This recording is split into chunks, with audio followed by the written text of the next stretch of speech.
What's happening, YouTube? So I talk about corrosion on frames and how it's very acceptable in today's vehicles.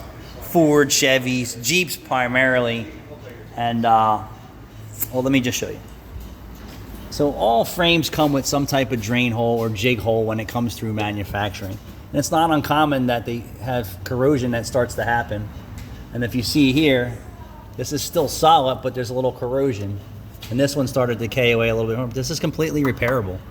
Completely repairable, not unsafe. Same thing back here, completely repairable and not unsafe. Don't be afraid to buy a vehicle that's in excellent condition with a little surface rot or some corrosion spots. Nothing to be afraid of, nothing at all.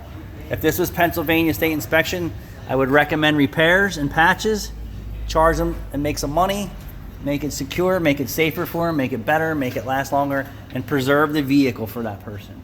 No different than floor pans. Do you need a whole body of a car because your floor pans rotted out? Absolutely not. That's why they make floor pans.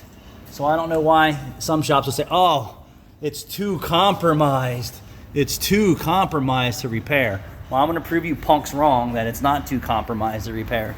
And we're going to repair it. How about that? Thanks for watching.